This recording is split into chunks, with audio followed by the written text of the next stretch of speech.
Jeff Collett, and I work on permits that include fiberglass facilities and coating operations. The supporting information section is the longest part of this presentation because supporting information represents the bulk of the permit application. So we're going to break it up between multiple presenters to try to keep it interesting. On the back of the application form, there's a list of the supporting information which is required for a complete application. We're going to cover all of these items in detail. If you're having a difficult time deciding what information to provide, the AQD has created supporting information sheets for specific processes and control equipment. You can see that list there. The complete list is located on our website. These sheets outline the information for each specific process in more detail than the application form does. As an example, our website includes a supporting information sheet for engines. It lists out all the questions you would need to answer in your application regarding the process description, what type of engine, what fuel will be fired, etc. The engine sheet also walks you through which federal regulations and state regulations rules may apply to the engine. If the engine is equipped with a pollution control device, the sheet also lists all the details you would need to provide about the control technology. When putting together your application, you might decide to start with a cover letter. Cover letters are optional. They can be used to provide background information about the purpose and scope of the project. If you have a proposed start of construction date and start of operations date, this is a good place to mention that. If you plan on requesting a construction waiver, this is a good place to mention that as well. Please remember, construction waivers need to be sent to the district for review and approval. If the application contains any confidential information, you could point that out in the cover letter as well. There are rules about what can be considered confidential, so check the workbook appendix on this topic. The application must include a detailed description of each emission unit included in the project, including equipment you believe is exempt from needing a PTI. The descriptions are used to help determine what rules and regulations apply to the emission units. The description should include more information than in field 6 of the application form. Some of the information that should be provided is the maximum operation or production capacity. For review, we need to know the potential to emit of each emission unit. For a spray booth, we need to know the maximum amount of paint which could be applied per hour. For an engine, if the final design hasn't been determined yet, the company can use an upward limit, like no greater than 120 mmBtu per hour. This information is used for both calculations and understanding what regulations and rules the emission unit may be subject to.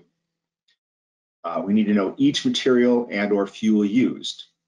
You'll need to include safety data sheets for the materials used in the emission units. If an emission unit can burn 2 different types of fuel, that information should also be provided. We need the make and model of equipment. This allows the district inspector to be more easily identify the equipment at the site. And we need to know about the control equipment. If the emission unit is controlled, this will be an important part of the calculations and the permit conditions. The company should provide a unique identifier for each emission unit. We ask that the company provide these IDs so each of those IDs will match what the company calls the emission unit at the facility. If there are 2 coating lines being installed and the company calls them north and south, but the permit engineer is not aware of this, they will probably get named line 1 and line 2. Process flow diagrams are extremely helpful for us. We work on many different processes, but we're probably not familiar with your process and the unique features of your facility. The diagram should include the incoming raw material and each piece of equipment or part of the process. Some flow diagrams can even show all sources of exhaust and how equipment connects to control devices and stacks.